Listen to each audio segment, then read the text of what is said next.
Hello everyone, welcome back to another video of my channel. I am Kishore. I hope you all are doing well. So this video is about Prime Minister Research Fellowship and what are the things that you need to do before applying PMRF Fellowship so that you can ensure your PMRF Fellowship for PhD.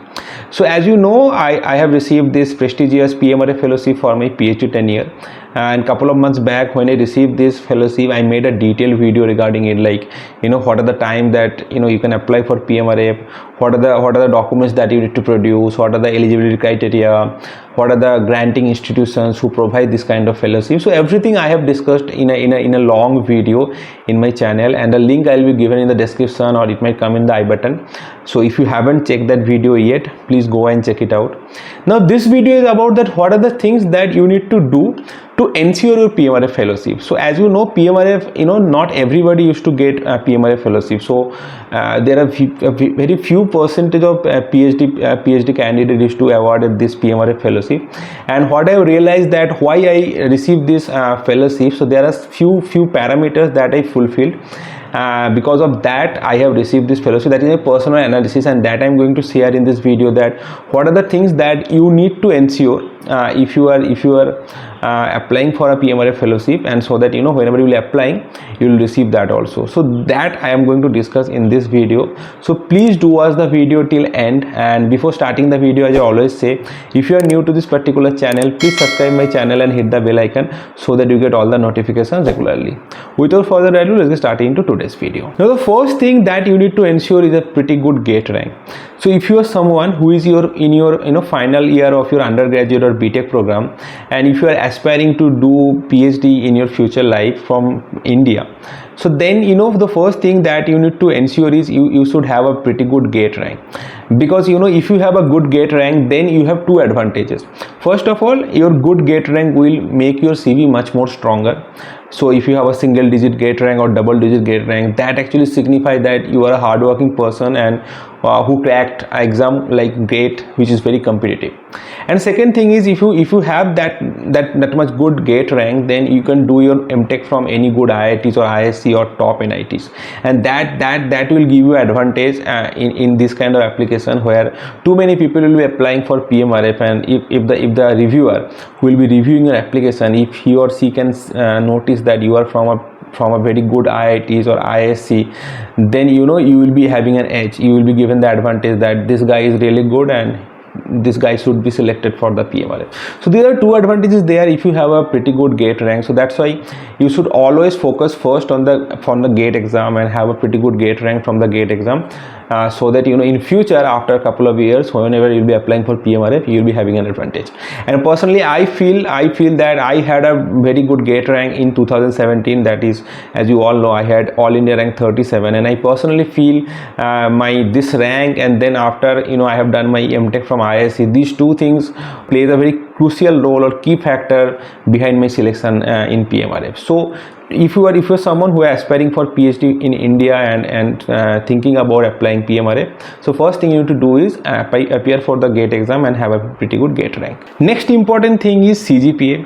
So I have mentioned about this in many of my previous videos, that though CGPA or grade is not an actual indication of your overall merit, but CGPA matters in many places, and one of them is PMRF selection.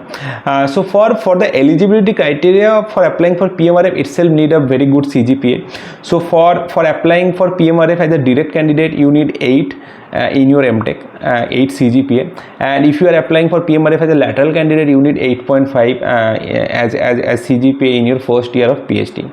Having said that, if you have a brilliant academic record with so high CGPA, you will always have an edge. I mean, suppose if you have CGPA above 9, then you have a pretty good chance that you will be getting this PMRF fellowship, because these reviewers, they will think that you are a brilliant candidate and you have very good academic record that actually signify that you are a brilliant candidate, and then your chance will be increasing.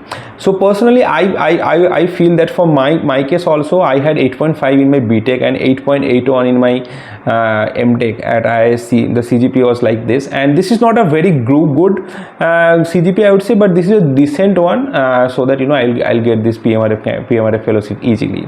So the second criteria is that you should have a pretty good CGPA. Next is prepare a good CV.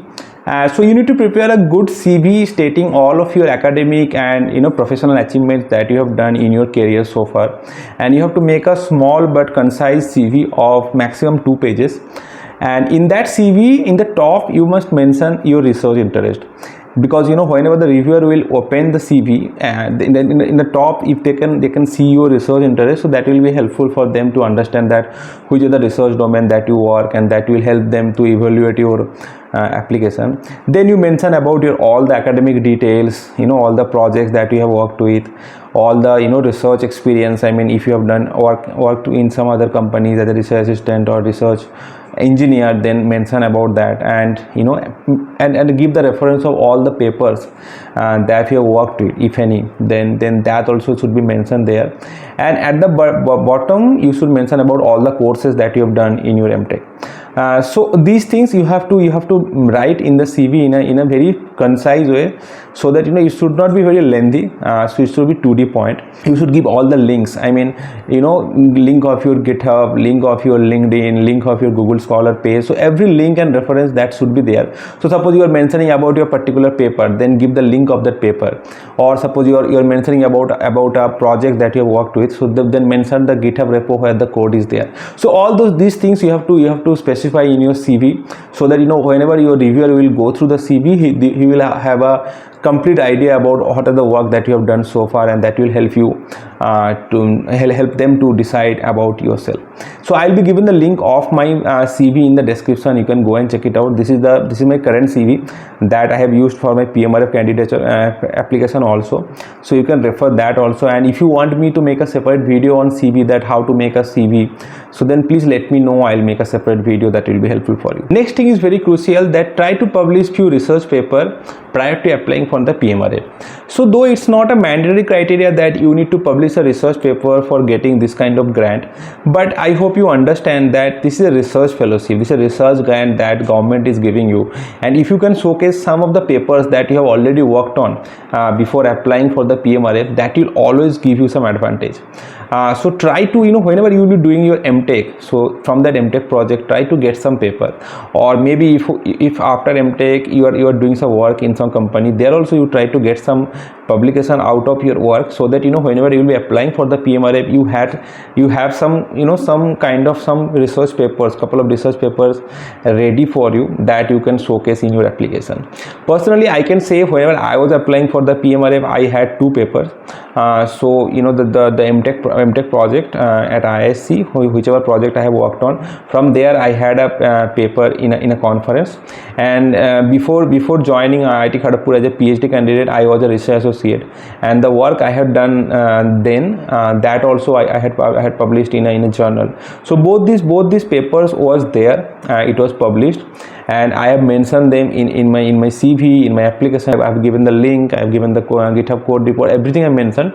And I feel that this had given me a advantage, because not many people have more than 1 papers whenever they are applying for the PMRF candidate, and that's why I got fortunate to have the fellowship. That's why I'll tell you that whenever you are planning for PMRF, from mtech only you should plan, so that from mtech you will get some paper that will help you to get this kind of PMRF fellowship. Next thing is more crucial, that is letter of recommendation. So as I mentioned in my last video, that you need to mention 2 people's name who will give you a recommendation for your PMRF application, and these 2 people should be some researcher or some IIT professors with whom you have worked on previously, or you have some good rapport, so that whenever you will be specifying their name, they will give you a good recommendation, and then your chance of getting selected will be high.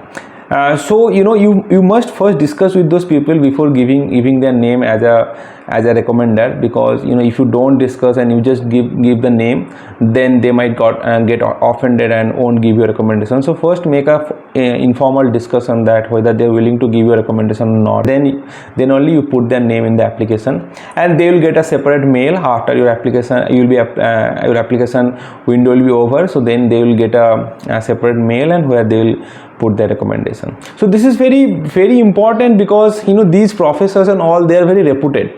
and everyone knows about them. Even whoever will be reviewing your application also, they also know about these people, and if they are giving you a very bad recommendation, then actually it signifies that you are not a good researcher, and most probably you have worked with these people also, and they are giving you a wrong bad recommendation, then it will signify that you are not a good researcher, you are not a good person to work with, and you are not a suitable candidate for this fellowship. And on the other hand, if these people are strongly recommending you for this fellowship, that will signify that you are a very good candidate, and if the panel will give you this fellowship, this will be actually helpful for the country, helpful for next 4 to 5 years. So that's why this LOR is really very important, and you should make rapport with quite a few professors and try to work with them, so that whenever you are applying for the PMRF, they will give you a recommendation, and that will help you. Personally, I will say that both of my co-supervisors and supervisor with whom I used to work here at IIT Kharagpur, and whoever I worked at ISC also during my mtech, so these 3 professors, they are very renowned, and all of them had given me LOR for the PMRF candidate, and I think that actually helped me, because all of them are well known in their field. My current guide and current co-supervisor and the mtech supervisor, and whenever they have written down something good about me, that actually increased my chance for getting this PMRF fellowship. Finally, I will say there are few other documents that you need to submit, like if you are applying as a direct candidate, you have to apply for the SOP, and if you are applying for a lateral candidate, you have to write down the research proposal.